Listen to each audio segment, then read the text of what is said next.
Maharashtra politics is witnessing yet another dramatic chapter.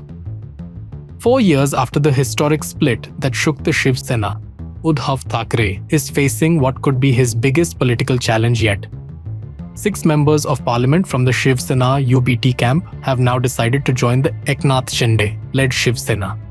As reports emerged of the final crossover, Uddhav Thackeray rushed into damage control mode, calling an emergency meeting at Maharashtra. The question is simple. Is this merely another round of defections, or does it signal a deeper crisis within the Uddhav Thackeray camp? Let's understand. The latest developments are part of what political circles in Maharashtra have begun calling Operation Tiger. The operation involves 6 Lok Sabha MPs from the Uddhav Thackeray faction who have chosen to align themselves with the Eknath Shinde camp. One of the prominent faces among the rebels, Osmanabad MP Om Prakash Raje Nimbalkar, has already publicly announced his decision to join the Shinde faction. Faced with losing all 6 MPs, Uddhav Thackeray called an emergency meeting and began reviewing the political situation. Senior leaders rushed to Maharashtra as the party attempted to assess the damage and formulate a response. The rebellion did not emerge overnight. For weeks, there were reports of growing dissatisfaction among some MPs. Certain rebel leaders openly complained about the functioning of the party and alleged that key decisions were being influenced by a small circle of leaders.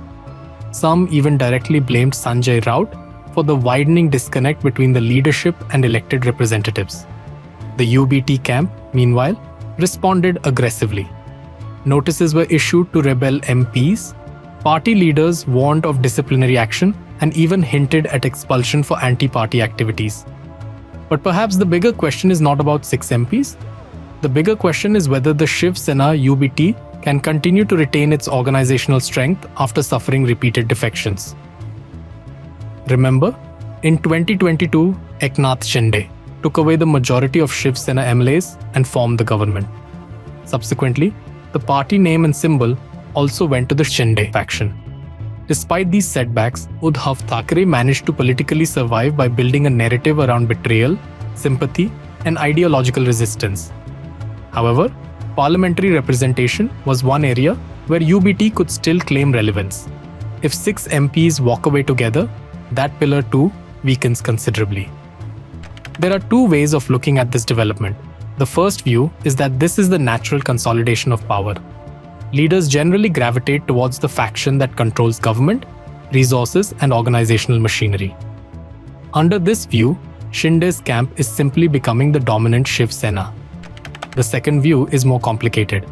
Political history shows that parties can lose legislators and still survive if they retain their voter base.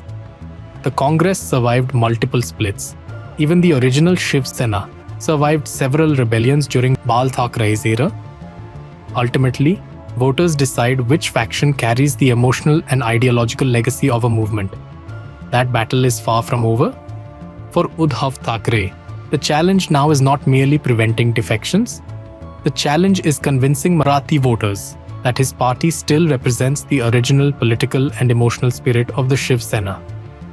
For Eknath Shinde, the challenge is different.